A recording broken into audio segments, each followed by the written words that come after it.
Diamonds are not made by mistake.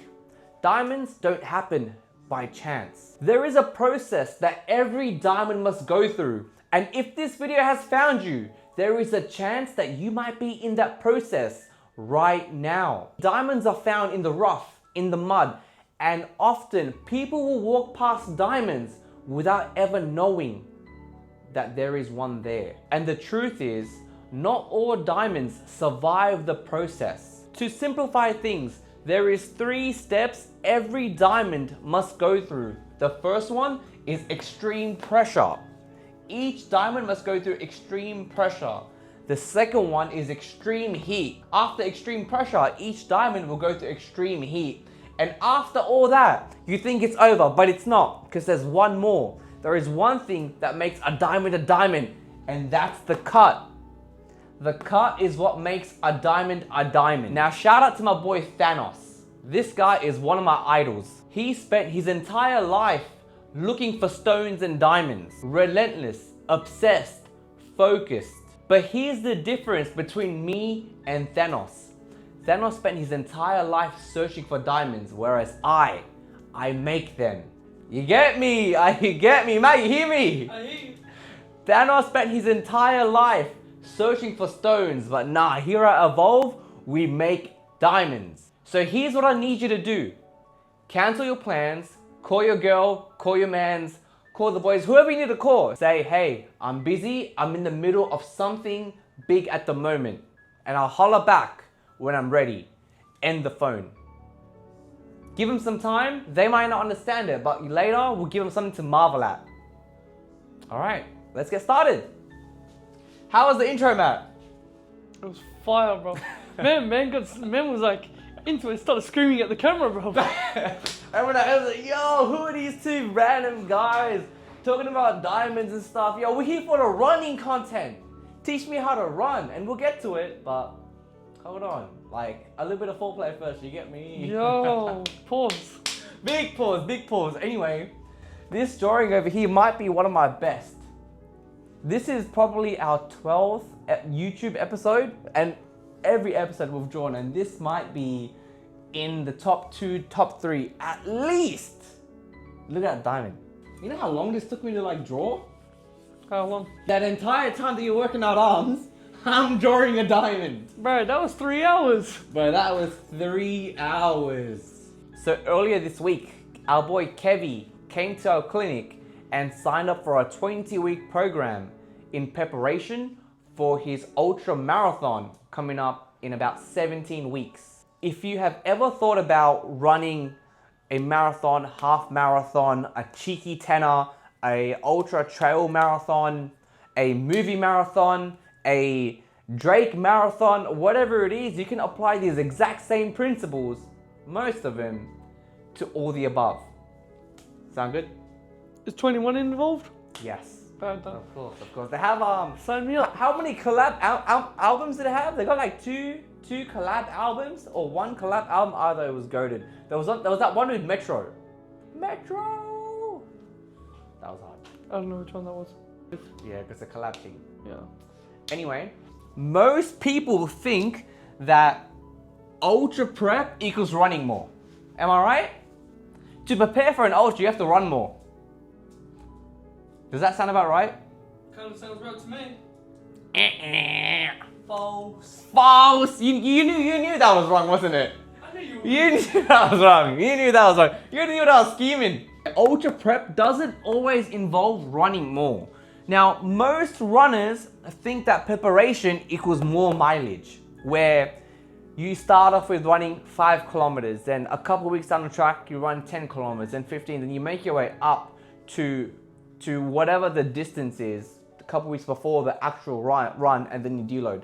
That is correct to an extent, but that isn't actual real preparation. It definitely is preparation, but you're missing a lot of components and substance to your preparation. And here's what I mean, right? The reality is, ultras will expose every weakness you've been ignoring. So that achy ankle, that niggling back, that tight hamstring, it might be okay 5Ks in, 10 Ks in, you're still cruising at 15 and 20. But what happens when you hit 30, when you hit 40? That aching is gonna be louder, it's gonna start barking. And same with the hammy, right? That tight hammy, how long is it going to stay tight until something finally gives out and breaks? That's what I mean. That ultra prep isn't just running more, because there's so many things that hasn't been acknowledged and continues to be ignored. Now, the race doesn't break you, it will reveal what you didn't prepare for. And I am so glad that this video has found you, because we're going to go through everything that is super essential in your preparation to running a marathon, half marathon, an ultra, a movie marathon, or a Drake marathon. Oh, one final thing is, our biggest thing with Kevvy is that I don't want to make him just fitter. I want to make him more durable. I know, man, like you used to be a runner back in your day. Bro, facts! Everyone at home must be like, man, these guys are freaking loud, but facts. I actually did run. And literally, I just ran because I'm like, man like me loves eating. I'm not even gonna lie to you. I love eating. And I was running because obviously calories in, calories out. You burn more, you eat more. That's why I'm running. And one thing led to another. I was running 2, then 3, then 5, then 10. And then I'm like, you know what, I feel kind of quite good. Let me just go on a run and just see where the vibes take me. And before you know it, I was on like 16, 17 Ks. And I'm like, oh, that's not bad. And when I was talking to Matt, and me and Matt were having a yarn, as we always do. And Matt was like, dude, you're really close to a half marathon. I'm like, what you mean? It's like, bro, you run like another 5 Ks, that's a half marathon. I'm like, bro, what do you mean another half marathon? And yeah, then signed to a half marathon, did a half marathon, and yeah, stopped running after that. Bro, man like me lost so much size though, you know what I mean? There is 5 phases that Kevvy is going to go through. The first phase is realizing that he is on ground zero. And in ground zero, it's understanding what are you carrying. No one starts at level 1. We all start at ground zero. Everyone starts with old injuries, compensation, and tightness that you've normalized. And to me, level 1 is when you're managing this or when it's completely gone. That is level 1. But ground zero is you're still dealing with these issues. On our first session, we spent majority of the time testing because we need data before we even start programming. And there are sections within our program, 6 weeks, 12 weeks, 18 weeks, which let us know how is Kevvy progressing and is he progressing accordingly. If he isn't, then we need to make some adjustments. But that is something actually that I see a lot of therapists, trainers don't do.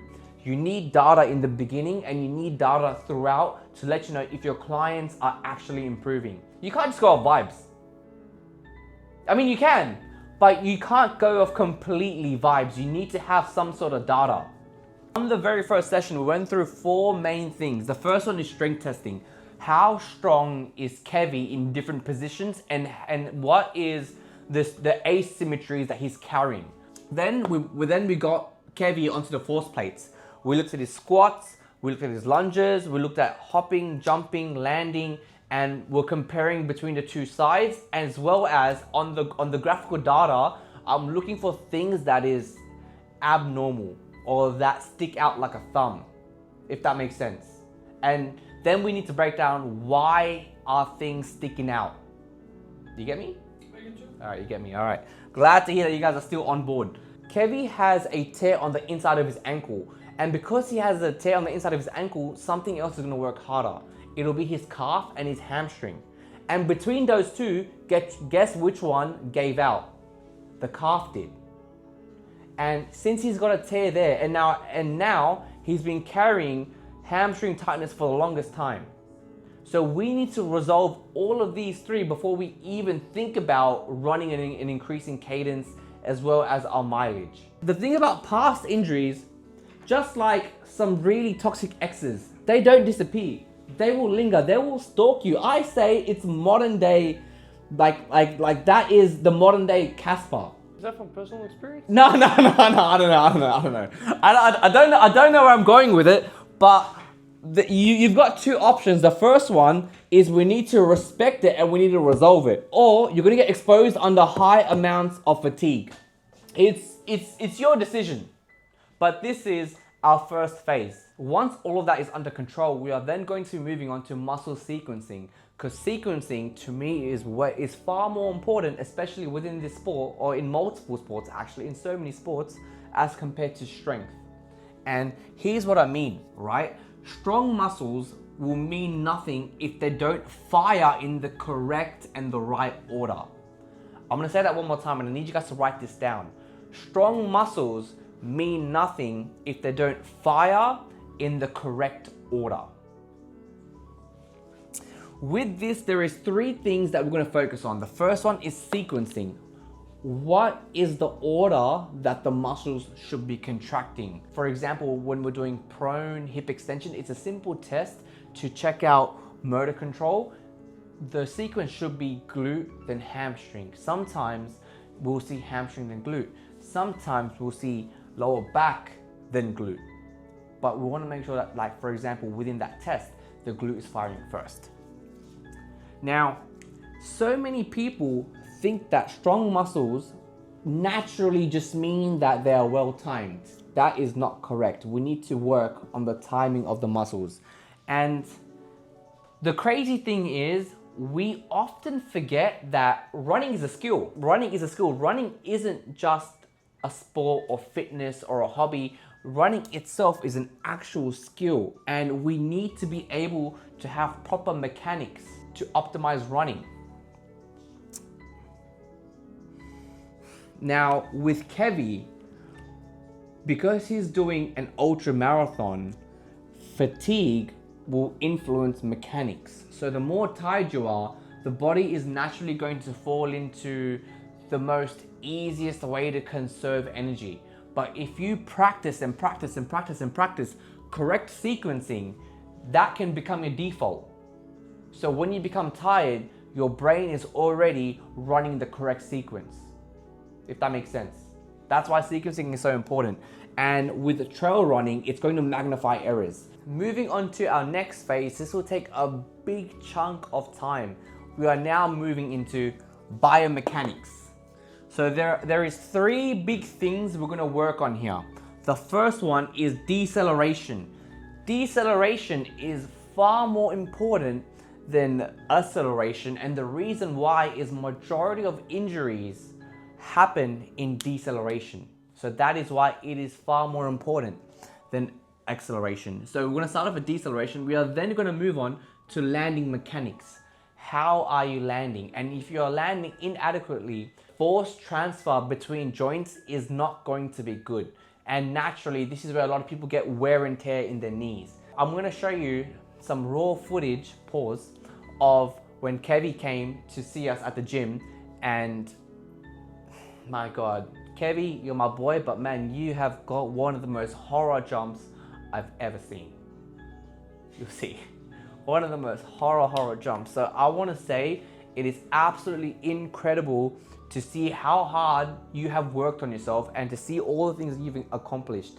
Now that you're in with us, I promise you, once we get all of this right, your time is going to go up. You're going to feel much better. You're going to cop way less injuries. That hamstring tightness is going to go away. So many more good things is going to come of it. But before all that, we have to first resolve all of this stuff. And after we have resolved landing biomechanics, then we move on to plyometrics. Plyometrics. This involves jumping, hopping, bounding, rounding. Wow, that's meant to be running. Horror show. Running. And this is the exact process I would like you to follow. Deceleration is number one because most injuries happen in deceleration. From there, we need to get your landing mechanics on point. It has to be on point. Once that's on point, then we can finally move on to plyometrics. That involve running, hopping, bounding, jumping. I got those ordered mixed, but it doesn't really matter. I want you to learn your own biomechanics and then from there, become really, really, really good at it. Become really, really, really good at these three things. If you're not absorbing loads properly, you're going to get injured. After working on biometrics, we are then going to be transitioning into tendon conditioning. The thing with tendons is that they will take a while to adapt. They take their time. They take their time. They are late bloomers. But once it blooms, brother, They be blooming. they be blooming. I didn't know what to say. I generally like, yo, but the gardens peak, if you know what I mean, right? So tendons will adapt slowly, but they will reward your patience. And there are four big keys. 4 big keys when it comes to tendon loading. The first one is consistency. Consistency, consistency, consistency. Consistency is generally the name of the game. Number 2, time under tension. Another important factor when it comes to tendon conditioning. Number 3, adequate load. Adequate load. I know so many athletes, one of the big reasons why they are not progressing in their rehab because their recovery work isn't stimulating their tendon. It ain't enough. It ain't enough for the brain to pick it up and create a neuromuscular change. You have to hit it harder. Pause. The final thing is progressive load. We have to progressively keep loading the tendon. If you can do those 4 things, I promise it's going to be smooth sailings. Your journey on the way to Golandia, it's going to be light. And from that, here are my 3 favorite things to do when it comes to tendon conditioning. The first one is long duration isometric holds. This one, I absolutely love. Sarangnae. Sarangnae. I think that means I love you in Korean. I'm not entirely sure, but what I need. It is my favorite thing to do. The second thing is that you need to incorporate some exercises that help with tendon stiffness. And finally, tendon elasticity. So working at end of ranges, because that's where niggles hang out. That is where injuries will also hang out. Training and preparation is going to be stress, rest, adaptation. Stress, rest, adaptation. Stress, rest, adaptation. Stress, rest, adaptation. And we're just going to repeat. Now, do you remember earlier how we were talking about diamonds? Diamonds, zombie dancing. Shout out Future, that's also a good song. Right, so stress is pressure. Rest is fire. And adaptation is the cut. So you're already in the process, you just don't know it. Now you do. Stress, rest, adaptation. Stress, rest, adaptation. This is the key concept within our final phase, stress, rest, and adaptation. Now, the big thing about adaptation is that adaptation only happens if stress is dosed properly. If it is a good amount of stress and stimulation for your muscles, tendons, bones, joints, ligaments, whatever it is, right? It has to be appropriate. And the second thing is that recovery needs to be respected. And I'm not just talking about running only. I'm also talking about sleep, nutrition, stress levels, mental work, supplementation. All of this play a big part in your recovery. All right, now Matt, between your recovery, how's your recovery looking? Let's start off with sleep. How's your sleep? 4 to 5 hours a night max. All right, horror. Nutrition, how's the nutrition? 50-50. 50-50. Oh, we say, hey, coin toss. Coin toss. I love my food, but What about like your mental stress? Let's just say like home, life, work. 50-50. I'd 50-50. actually say it's actually ups and downs. And last one has supplementation. Things like creatine. Creatine is the most backed and research supplements. So if you guys know anything, I recommend creatine. I went quiet because I'm 50-50. I have it with my shake, but sometimes I'm just lazy, bro. Bro, yo, don't look like some type of joke. Bro, I need to fix up all of them. You're calling me, I feel like a joker still, man. Bro, someone put a red nose on me. Call me crusty. Crusty. Because I'm looking like a clown still, man. But you know what? That's exactly why we make these videos. Yep. To highlight and emphasize, and that way, the more aware of it you are, the more you can change it. 100%. But hey, I know some men that be talking about freaking fascia. They be talking about changing their life, bro. Bro. Hey, you know what the most craziest thing is? That one person can be like, yo, I've done this one exercise and it changed my life. And they'll recommend it for everyone. This one exercise is the holy grail of my entire life, my entire being, my existence. And then they'll recommend it to someone else who's got like the same issue, for example, back pain, and they will not feel better. And they're like, oh damn, beats me, man, it helped me. Why isn't it helping you? But a lot of people fail to realize like the roots of it. It's like, why is there pain in the first place? Everyone sees results and they want to share results, but no, you gotta go deeper than that. You know what I mean? Bruv, I don't know, man. I'm heated, man. I'm actually heated. You know, bruv, the day that we do this live in person, it's gonna be long, man. So after everything that we've been through, I'm going to summarize it into 5 key points. And I hope you guys have been writing down the entire time, or if you guys haven't started writing, please write down these 5 points. You are not just here for vibes. I mean, you are here for vibes, but I need you guys to write down and start implementing. Not like those other men. Anyway, the game plan. The first one is demons of the past. Slay them, address them, get rid of them. They've been dragging you for too long, dead weight, cut them out. Address the old injuries early, otherwise they will creep up and they'll bite you in the butt. Pause. Number 2, sequence before strength. We are focusing on timing, coordination, and the efficiency before you start chasing numbers. Number 3, learn to absorb before you produce. I don't know why, but I have to hit a big pause after that. It just sounds a bit weird. Most running injuries happen when you decelerate. Most running injuries happen when you decelerate. So you must master landing, braking, and force absorption first. I feel like I'm in school. Like, you know how you like write down the words just to kind of make it fit the page? Anyway, number 4, build bulletproof mechanics. You need to make it your default, just like Steph Curry from 3. Once it leaves your finger, you know it's going in. Just like how as soon as the gun goes off, we know that your mechanics is going to be good for as long as the race is. And number 5, our final principle, stress, rest, adapt. Repeat, stress, rest, adapt, stress, rest, adapt. We are building capacity week by week, but at the same time, we are giving the body enough time to recover and to actually adapt and not just survive. Otherwise, you're in survival mode.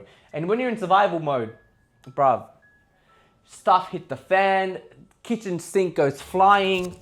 It's an absolute disaster. So if you can follow these 5 principles, I promise you, it is going to be smooth sailing. If you're still here and you're still watching this and you're preparing for your first half marathon, first 10K run, or you're just planning to run pain-free, the truth is, running more isn't always the answer.